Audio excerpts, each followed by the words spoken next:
Hello students, welcome back to study at home. तो इस video में हम ESO 12 के इम्पोर्टेंट कुछ प्रश्न देखेंगे। दो प्रश्न इसमें रहेंगे। भारत में जनजातियों की सामाजिक व भाषाई विशेषता क्या है, वो एक इम्पोर्टेंट प्रश्न बनता है। और भारत में विवाह के बदलते हुए जो पैटर्न है उसके ऊपर भी एक महत्वपूर्ण प्रश्न बनता है। और ये दोनों प्रश्न ऐसे हैं जो बहुत बार एग्जाम में रिपीट हुए हैं, तो जरूर से आप इसको पढ़ के जाइएगा। तो सबसे पहले हम भारत में जनजातियों की सामाजिक व भाषाई विशेषताएं देखते हैं। भारतीय जनजाति का जो समाज है उस जनजातीय समाज का इतिहास बहुत ज़्यादा पुराना है। प्राग ऐतिहासिक तथा ऐतिहासिक काल से ही ये लोग दूर दूर बस गए थे, यानी जो जनजातीय लोग दूर दूर बस गए थे। और इसीलिए क्या है, जो भारत में जनजातियां पाई जाती हैं उनमें बहुत सारे गुण पाए जाते हैं, भिन्न भिन्न प्रकार के गुण पाए जाते हैं। सारी जनजातियां अलग अलग प्रकार की हमें देखने को मिलती हैं। भारत में जो जनजातियां उनकी एक तो प्रजाति, उनकी प्रमुख विशेषताएं क्या है कि एक तो उनकी जो प्रजातियां उनके 3 मुख्य भाग हैं। इनकी सामाजिक व भाषाई विशेषताएं भी अलग अलग है। सामाजिक संरचना के विभिन्न जो पहलू हैं उनको शिकार करने वाले, खाद्य पदार्थ संकलन करने वाले, पशुपालक व बहुपति विवाही समूह और स्थायी रूप से कृषि करने वाले समूह का उदाहरण लेके समझा जा सकता है। जैसे कि पहले उदाहरण के अंतर्गत हम कर सकते हैं कि जो चोल नायक लोग हैं वो अनाज का उत्पादन नहीं करते हैं और वे अपने निर्वाह के लिए क्या करते हैं, जंगल के ऊपर निर्भर रहते हैं। उनके समाज में श्रेणी विभाजन जो होता है वो आवासीय क्षेत्रों के आधार पर होता है। हालांकि वे निकट जो रक्त संबंध होता है उनमें विवाह नहीं करते, लेकिन उनके समाज में कुल की अवधारणा नहीं पाई जाती। उनके समाज में कुल की मान्यता नहीं होती है, लेकिन फिर भी वो अपने जो क्या कहते हैं परिवार में रक्त संबंध होता है उसमें विवाह नहीं करते हैं। महिला पुरुष में सामाजिक भेद श्रम विभाजन का आधार होता है। महिलाएं होती है, उनकी जो स्थिति होती है पुरुषों से थोड़ी सी निम्न स्तर की होती है। उनके समाज का सबसे महत्वपूर्ण सिद्धांत है साधनों एवं खाद्य पदार्थों में साझेदारी करना। इससे जो चोल नायकन समूह है उनमें रहना और समाज में एकजुटता लाना सीखते हैं। वो जो ये चोल नायकन जो समूह लोग हैं, जनजातीय समूह, वो इनके मुखिया जो होते हैं उनके पास शकुन विचार की शक्ति होती है जिसे वह पराभौतिक शक्तियों से पाता है। इनकी जो सत्ता होती है उसका हस्तांतरण उनके पुत्र को होता है, यानी कि इनके अंतर्गत जो भी इनका नायक होता है, राजा माना जाता है, मुखिया माना जाता है, वो शकुन विचार यानी थोड़ा बहुत तंत्र मंत्र भी जानता है। यानी कि उसमें ईश्वरीय शक्ति मानी जाती है जो कि पराभौतिक शक्तियों से मिलती है। और फिर उसके बाद ये शक्तियां क्या है, सत्ता के रूप में उसके पुत्र को मिल जाती हैं। दूसरे उदाहरण के रूप में हम देख सकते हैं कि जो खासी जनजाति है वे अपने खाद्यान्न का उत्पादन करती है। वे मातृवंश परंपरा को मानते हैं, यानी कि मातृवंश परंपरा है और माँ का स्थान वहाँ पे, इसका मतलब क्या है, माँ का स्थान यानी कि नारी का स्थान थोड़ा उच्च दिया गया है। उनमें कुल की पूर्ण रूप से विकसित अवधारणा है। वो लोग कुल की धारणा में विश्वास करते हैं। इस अवधारणा की प्रकार्यात्मकता यह है कि यह दूर के और निकट के नातेदारों से पृथकता दर्शाती है। उनके जो नातेदार होते हैं उनमें स्पष्टतः भूमिकाओं का विभाजन होता है। जैसे कि परिवार में जो सबसे छोटी पुत्री होती है ना, उसके हाथ में सारी संपत्ति होती है, पर उसकी देखरेख उसके मामा के हाथ में होती है। महिलाओं की परिस्थिति उच्च होती है, यानी कि पहले पढ़ा था ना हमने कि यहाँ पे मातृसत्तात्मक समाज है, तो माँ की सत्ता होगी तो स्पष्ट है कि माँ का स्थान उच्च होगा जो कि एक महिला होती है। ममेरे फूफेरे जो भाई बहन है उनका विवाह हो सकता है, लेकिन ये ग्राम अंतर विवाह को प्रधानता देते हैं। खासी समाज में राजनीतिक सत्ता की व्यवस्था गांव से राज्य तक फैली हुई होती है। सत्ता के लौकिक व पवित्र कार्यों की भूमिकाएं एक स्तर से दूसरे स्तर तक अलग अलग होती हैं। तो ये जो होता है ना, खाद्यान्न जो उगाते हैं उनकी वो जनजाति होगी।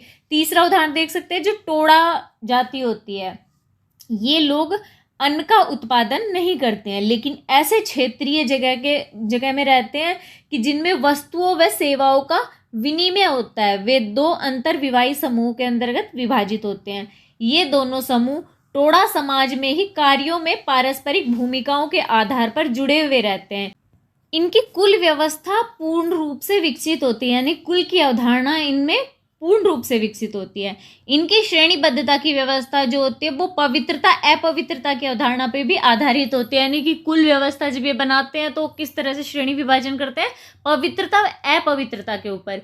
ये दुग्धशाला जैसे दूध बेचने के स्थान होते हैं ना, वहाँ पे क्या भैंसे पालते हैं, तो वहाँ पे भैंसों व अन्य कार्यों की जो श्रेणी है इसी को आधार पर बनाते हैं। श्रेणियाँ कैसे बनाते हैं, दुग्धशालाएं रहेंगी, वहाँ पे क्या श्रेणियों में लोग बटे रहते हैं, कोई काम करने वाला होता, कोई साफ सफाई करने वाला होता, कोई दूध बेचने वाला होता, कोई निकालने वाला, उस आधार पर, या फिर कोई क्या मालिक होता है उन भैंसों का या फिर दुग्धशालाओं का, तो इस आधार पर ये लोग श्रेणी विभाजन करते हैं।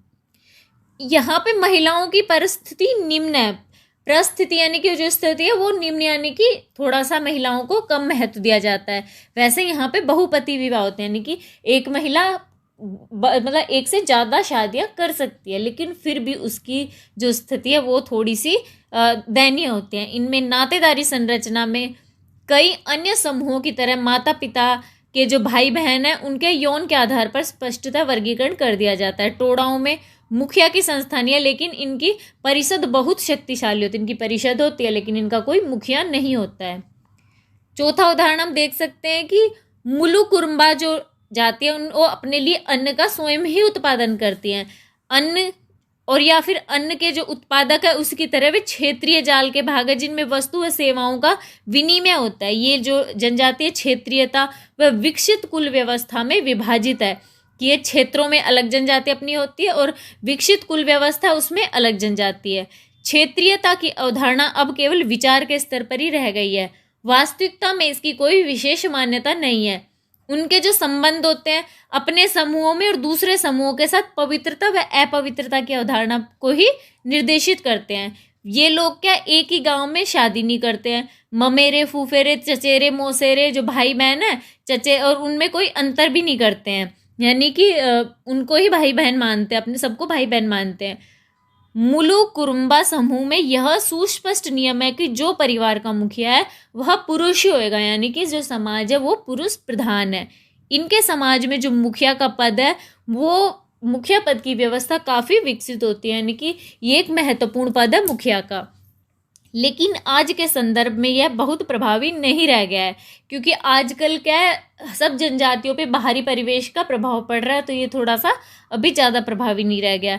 उपरोक्त प्रस्तुतिकरण से खाद्यान्न संकलित करने वाले, झूम कृषकों, पशुपालन करने वाले, अन्न उत्पादन करने वाले जो जनजातियाँ हैं उनकी सामाजिक संरचना में भिन्नता हमें स्पष्ट हो जाती है।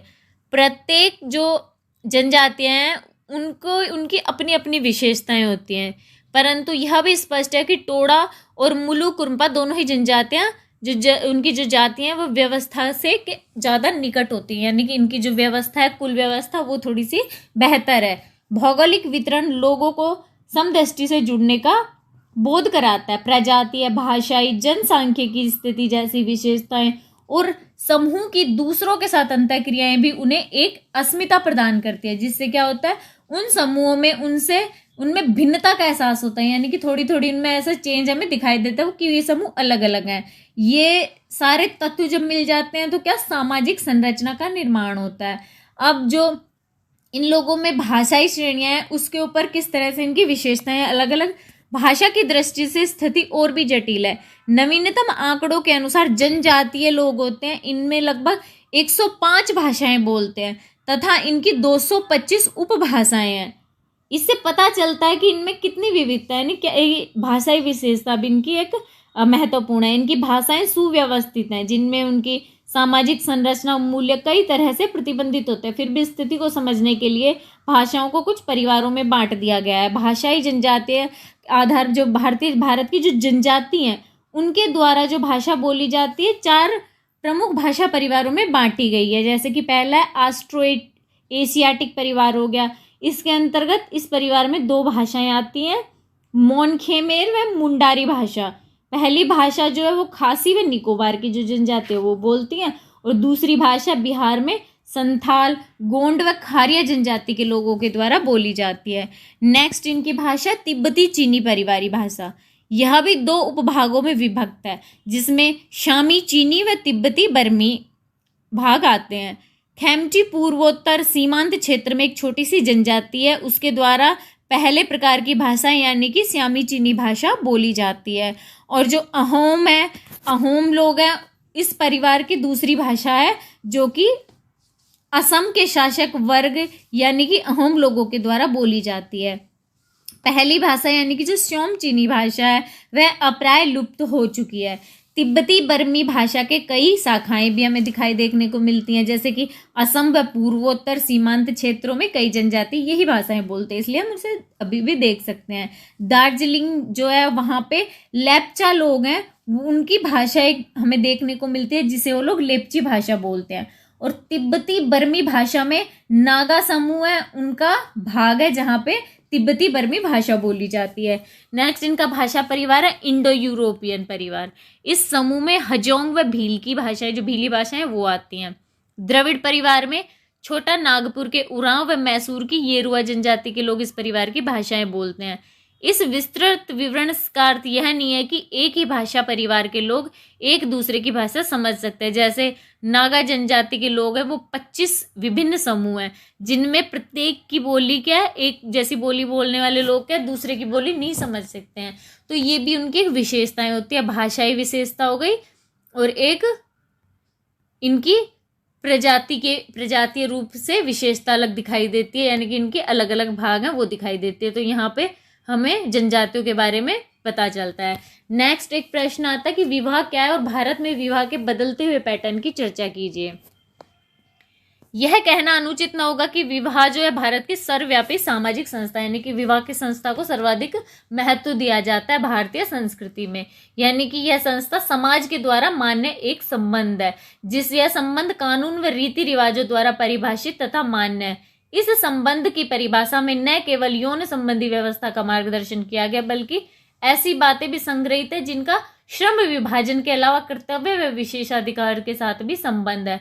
विवाह के द्वारा उत्पन्न बच्चे विवाहित जोड़ी के वैध बच्चे माने जाते हैं, जो कि उत्तराधिकार व वंश क्रम के मामले में वैधता दर्शाते हैं।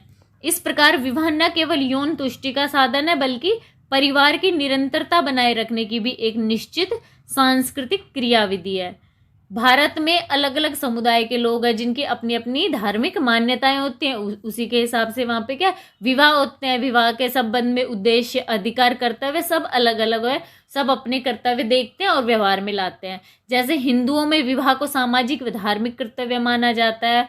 प्राचीन हिंदू विवाह में जो ग्रंथ है उनमें विवाह के 3 मुख्य लक्ष्य बताए गए थे, जो कि धर्म यानी कि कर्तव्य हो गया, प्रजा यानी संतति हो गई, रति यानी कि यौन सुख हो गया। इसके लिए विवाह इस प्रकार कहा जा सकता है कि समाज व व्यक्ति दोनों की ही दृष्टिकोणों से विवाह महत्वपूर्ण है। यानी कि इससे क्या जो संतान होती है उसे वैधता मिल जाती है और उसे वंश का नाम भी मिल जाता है, और वो आगे जाके कहते हैं ना हिंदू सभ्यता में माना जाता है कि अगर पुत्र होगा यानी संतान होगी, बुढ़ापे में जाके वो पालन पोषण करेगी वृद्ध माता पिता का।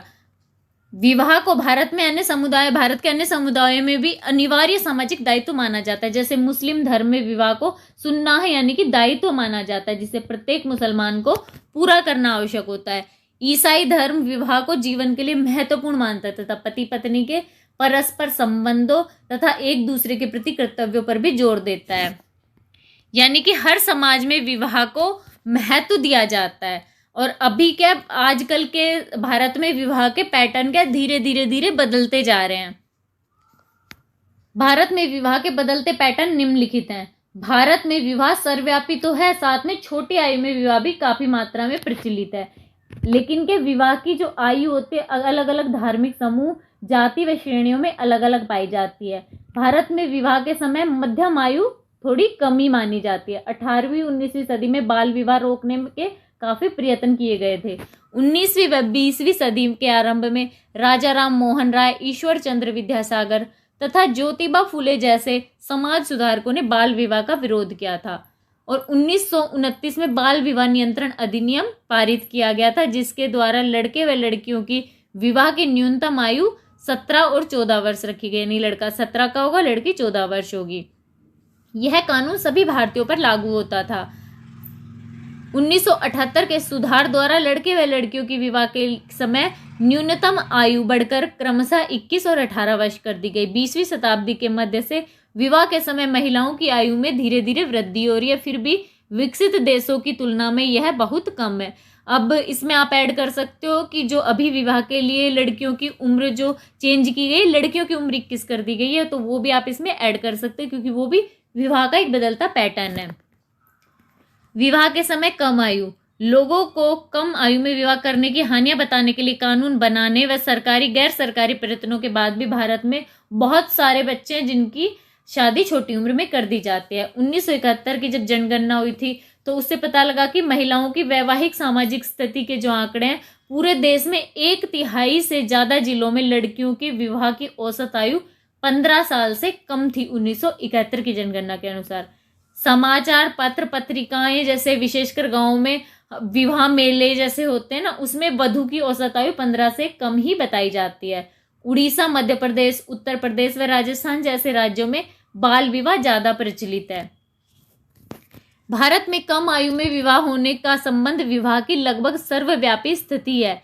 विवाह को अनिवार्य माना जाता है और बचपन में ही कन्या के विवाह के बारे में सोचा जाने लगता है। कहीं कहीं पर तो विवाह के सहभागी के चुनाव के बारे में नियम, अभिरुचि व जो अपेक्षाएं होती हैं उनको ध्यान में रखते हुए भी कम आयु में विवाह कर दिया जाता है।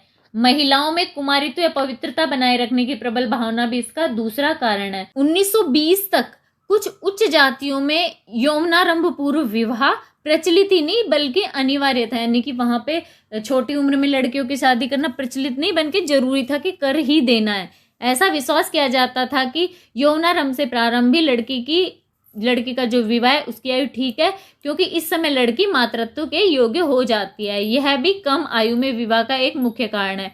विवाह के समय महिला की आयु जो 1961 में 16 वर्ष थी, जो 1991 में 19 वर्ष तक बढ़ा दी गई थी। लेकिन अब लड़कियों की शिक्षा व नौकरी के चलते महिलाओं की विवाह की आयु धीरे धीरे 25-26 वर्ष व पुरुषों की 30 वर्ष होती जा रही है, यानी कि देर से शादी की जा रही है। दूसरा, कैसे बदल रहा है विवाह? यद्यपि भारत में पहले एकल विवाह, बहुपत्नी विवाह व बहुपति विवाह भी प्रचलित थे, लेकिन अब भारत में विवाह की स्थिति में थोड़ा परिवर्तन आया। भारत में एकल विवाह का रूप ही ज्यादा प्रचलित है। यद्यपि भारत के कई भागों में हिंदुओं में बहुपत्नी विवाहों का पता चलता है। पुरुष प्राय 2 पत्नियां रख लेता है और कानून की खामियों के कारण दंड से बच भी जाता है।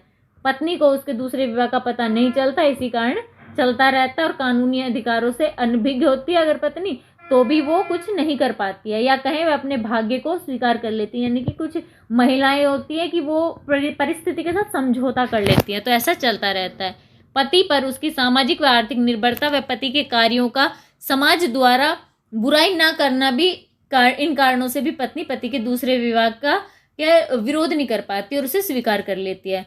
मुसलमानों में भी पुरुष को न केवल 4 पत्नियां रखने की अनुमति है, परंतु साथ में पुरुष को महिलाओं की अपेक्षा अधिक सुविधाएं भी दी गई हैं। मुस्लिम महिला दोबारा विवाह केवल 2 ही स्थितियों में कर सकती है, जब उसका पति खत्म हो चुका हो या फिर उसका तलाक हो चुका हो, लेकिन पुरुषों के साथ ऐसा नहीं है। तो ये भी एक विवाह का जो पैटर्न है वो चेंज हो रहा है।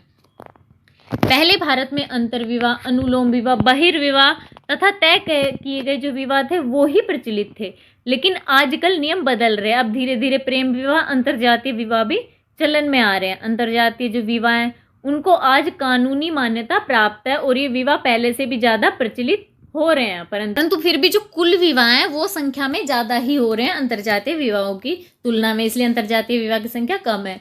विवाह प्रणाली में भी बहुत बदलाव आए हैं। आमतौर पर शहरी क्षेत्रों में माता पिता अपने बच्चों को जीवन साथी चुनने की स्वीकृति दे देते हैं। इंटरनेट के आगमन से और जैसे शादी.com आदि साइटों से भी शादियां आजकल हो रही हैं। ये वेबसाइट बन चुकी है जो कि दुनिया में सबसे बड़ा वैवाहिक सेवा होने का दावा करती है। स्वविवाह की व्यवस्था में खुद के द्वारा मुलाकात की जाती है। साथ ही विवाह की प्रक्रिया में जोड़ी बनाना भारत में अब सामान्य हो गया है। एक ताजा ऑनलाइन सर्वे में साबित हुआ है कि न्यू इंडिया की सोच भी नई और प्रगतिशील है। जैसे आजकल भारतीयों के जहन में रिश्तों की प्रतिबद्धता, साथ निभाने व लैंगिक विभेद पर बहुत तार्किक सोच है। सबसे ज्यादा स्वागत करने के लिए योग्य यह बदलाव है कि हर 8 भारतीय अंतरजातीय विवाह का समर्थन करते हैं, चाहे करें या ना करें, लेकिन 10 में से 8 जो भारतीय होते हैं अंतरजातीय विवाह का समर्थन करते हैं। रूढ़िवादी सोच बदल रही है। फोन पे एक ऐप था, वो 1 करोड़ से भी ज्यादा डाउनलोड किया था। उस पर एक सर्वे हुआ था, पल्स ऑफ द नेशन। इसमें भी भारत में विवाह के प्रति बदलती सोच को जाहिर किया था। इसे भी 1.3 लाख भारतीय लोगों ने डाउनलोड किया था इसके ऊपर। इस सर्वे में उन लोगों ने भाग लिया था। इस सर्वे में हर 10 में से 8 जो भारतीय थे उनको अंतर्जातीय विवाह से कोई भी परेशानी नहीं थी। इस विषय पर 70% से अधिक पुरुषों ने कहा कि वह अपनी पत्नी के सरनेम में कोई बदलाव नहीं चाहते हैं और 50% लोग दूसरी व तीसरी श्रेणी के शहरों से हैं। वहीं 84% जो महिलाएं हैं उनको इस बात से कोई फर्क नहीं पड़ता कि उनका पति उनसे ज़्यादा कमाता है या कम कमाता है। और जो 7% पुरुष थे उन्होंने कहा कि उन्हें उनकी पत्नी के अधिक कमाने से परेशानी है। यानी कि ये भी विवाह में अभी कुछ समस्याएं आ रही हैं और कुछ अच्छी बातें भी आ रही हैं। नेक्स्ट है कि पति पत्नी के चयन की पद्धति के संदर्भ में अंतर जाति यानी कि जाति के अंदर विवाह आज भी लोकप्रिय है। कई जाति संगठन अपनी ही जाति व उपजातियों में विवाह सीमित रखने के लिए विभिन्न प्रकार की योजना व नीतियां बनाते हैं। अब वर चुनने के लिए विवाह मेलों का भी आयोजन किया जाता है ताकि अपनी उपजाति के अंदर ही आसानी के साथ पति या पत्नी का चयन किया जा सके। हालांकि अधिकांश विवाह जो होते हैं वो माता पिता बड़े बूढ़ों द्वारा तय कर दिए जाते हैं, फिर भी पति पत्नी के चयन के तरीकों में बदलाव हुए हैं। जैसे कि लड़के लड़कियों की सहमति के बिना माता पिता या बड़े बूढ़े हैं वो विवाह तय कर देते हैं। कई लोग अपनी पसंद से विवाह करते हैं, माता पिता की सहमति लेके फिर अपनी पसंद से विवाह करते हैं। माता पिता की पसंद से विवाह करते हैं जो वर वधु दोनों की सहमति के साथ किया जाता है। तो इस तरह से ये शादी या विवाह ये बदल रहा है। बहुधा यानी कि बहुत सारे लड़कों से बातचीत करके उनकी सहमति ली जाती है। माता पिता बड़े बूढ़े लड़की से पूछना आवश्यक नहीं समझते कि उसे जीवन साथी पसंद है या नहीं पसंद है। वैसे आजकल शहर के शिक्षित वर्गों में दोनों की सहमति ली जाती है, दोनों की सहमति से ही विवाह तय किया जाता है। ये एक प्रचलित तरीका है। लड़के लड़कियों के लिए आजकल विवाह समाचार पत्रों में विज्ञापन देकर भी तय कर दिए जाते हैं। पहले विवाह घर पर ही तथा कई दिनों तक काफी रस्म रिवाज के साथ होते थे, लेकिन अब विवाह के लिए बाहर के कोई जगह बुक कर दी जाती है, मैरिज होम या कम्युनिटी सेंटर, वहां पे किया जाता है। और ये विवाह 1 या 2 दिन में निपटा दिया जाता है, जिसमें कुछ चुनिंदा व खास रस्मों का ही पालन किया जाता है। आजकल यह भी देखने में आता है कि जो विवाह है वो वर व वधु पक्ष दोनों ही शहर में या एक ही जगह पर बैठकर संपन्न करते हैं। इससे समय की बचत होती है। विवाह छोटे भौगोलिक क्षेत्रों में ही संकेंद्रित रहते हैं। 80% वधुओं का विवाह उसी के जिले में रहने वाले वरों से होता है और वर वधु के घर के बीच का जो औसत समय लगभग 3 घंटे का होता है। पिछली सदी में जहाँ कुछ वैवाहिक प्रचलनों में ज़्यादा बदलाव नहीं हुआ, लेकिन दहेज के प्रचलन में काफ़ी विवाहों में दहेज के लिए काफ़ी ज़्यादा परिवर्तन हमें दिखाई देने को मिलता है। जैसे कि 1940 में सिर्फ 40% शादियाँ थी उन्हीं में दहेज दिया जाता था, लेकिन 1940 के बाद 1975 और 1975 के बाद काफ़ी सारा वहाँ पे दहेज देने में ज़्यादा लोग दहेज देने लगे। यानी कि अब 40 से जाकर 90% शादियाँ हैं उनमें दहेज देखने को हमें मिलता है, दहेज का भुगतान किया जाता है। इसलिए हम कह सकते हैं कि भारतीय जो शादियाँ भारतीय विवाह उनके पैटर्न में बदलाव हमें साफ दृष्टिगत हो रहा है। तो ये विवाह का बदलता पैटर्न था। तो यहाँ पे हमने 2 इम्पोर्टेंट प्रश्न देखे हैं। दोनों प्रश्न काफ़ी इंपॉर्टेंट है, बहुत बार एग्जाम में रिपीट हुए हैं। आई होप ये वीडियो आप लोगों के लिए यूजफुल रहा होगा। अगर वीडियो आप लोगों को अच्छा लगे तो प्लीज़ चैनल को लाइक एंड सब्सक्राइब जरूर कर दीजिएगा। मिलते हैं अगले वीडियो में कुछ नए इन्फॉर्मेशन के साथ।